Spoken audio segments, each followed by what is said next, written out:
നമസ്കാരം. Voice of എംജെമ്മിൻ്റെ മറ്റൊരു എപ്പിസോഡിലേക്ക് ഏവർക്കും സ്വാഗതം. ഓണത്തിൻ്റെ പ്രധാനപ്പെട്ട ഒരു ഇനമാണ് ഓണസദ്യ. എന്നാൽ ഓണസദ്യ എങ്ങനെ വിളമ്പണം എന്ന് നമുക്ക് പലർക്കും അറിയില്ല.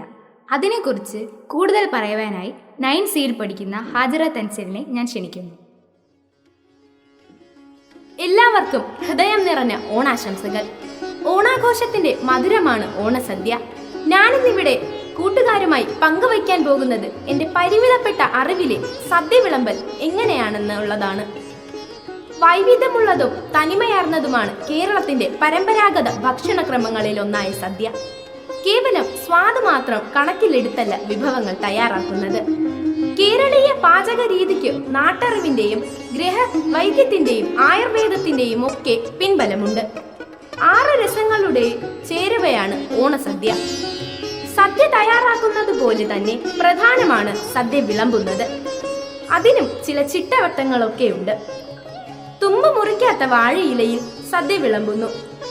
ഊണ് കഴിക്കാനിരിക്കുന്ന ആളിന്റെ ഇടത്തുവശത്ത് വാഴയിലയുടെ തുമ്പ് വരുന്ന രീതിയിൽ ഇല വയ്ക്കുക. ആദ്യം വിളമ്പുന്നത് ഉപ്പാണ്.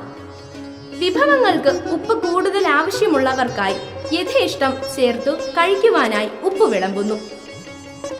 ഇത് ഇടത്ത് ഭാഗത്ത് നിന്നുമാണ് വിളമ്പി തുടങ്ങേണ്ടത്. ശേഷം ഉപ്പേരി, ചിപ്സ് എന്നിവയും വിളമ്പുന്നു. നമ്മുടെ നാട്ടിൽ നേന്ത്രക്കായ് വറുത്ത് ശർക്കര പാവ് കാച്ചിയ ഉപ്പേരിയാണ് വിളമ്പി വരുന്നത്. പിന്നീട് പപ്പടവും ചെറുപഴവും വിളമ്പുന്നു.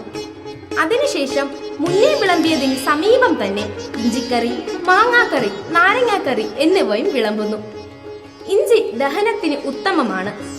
ഏതാണ്ട് 7ഓളം കറികൾ ചോറ് വിളമ്പുന്നതിന് മുൻപായി ഇലയിൽ വിളമ്പി വെക്കാറുണ്ട്. ഇവയിൽ ഏറ്റവും പ്രധാനം അവിയലാണെന്ന് തന്നെ പറയാം. തൊട്ടടുത്തതായി തന്നെ തോരൻ വിളമ്പുന്നു. മോരിൽ നിന്നും ഉണ്ടാക്കുന്ന കാളന്റെ സ്വാദ് പുളിയാണ്. കാളനോടൊപ്പം തന്നെ ഓലനും വിളമ്പുന്നു.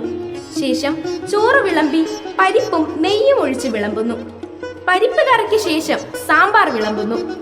പെരുങ്കായം ഉൾപ്പെടെ ഔഷധ ഗുണമുള്ള പലതും ചേർത്താണ് സാമ്പാർ തയ്യാറാക്കുന്നത്. തെക്കൻ കേരളത്തിൽ സാമ്പാറിന് ശേഷം പായസമാണ് വിളമ്പുന്നത്. എന്നാൽ മറ്റു പലയിടങ്ങളിലും സാമ്പാറിന് ശേഷം പുളിശ്ശേരി വിളമ്പാറുണ്ട്. പുളിശ്ശേരിക്ക് ശേഷം പായസങ്ങളുടെ വരവായി. പായസങ്ങളിലെ രാജാവായ അടപ്രഥമൻ തന്നെ ആദ്യം വിളമ്പുന്നു. അതിനുശേഷം കടല പായസം പോലെയുള്ളവ വിളമ്പുന്നു. ഒടുവിലായി പാൽപായസവും ഒപ്പം ബോളി എന്ന പലഹാരവും കൂട്ടിക്കഴിക്കുവാൻ വിളമ്പുന്നു. പായസങ്ങൾക്കു ശേഷം പച്ചമോര് വിളമ്പുന്നു. അതിനുശേഷം രസവും. ഇവ കൈക്കുമ്പിളിൽ വാങ്ങി കുടിക്കാറാണ് പതിവ്. ഈ വിഭവങ്ങളെല്ലാം ചേരുമ്പോൾ വിവിധ രുചികളുടെ വലിയ ലോകം തന്നെ നമുക്ക് മുന്നിൽ തുറക്കും.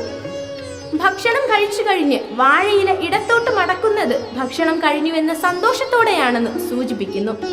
ഇങ്ങനെ എല്ലാം ക്രമപ്പെടുത്തി വിളമ്പുമ്പോൾ ഓണസദ്യ ഒരു വിഭവം മാത്രമല്ല, മറിച്ച് നമ്മുടെ സംസ്കാരത്തിന്റെ പ്രത്യേകതയും സന്തോഷത്തിന്റെയും പ്രതീകവുമാണ്.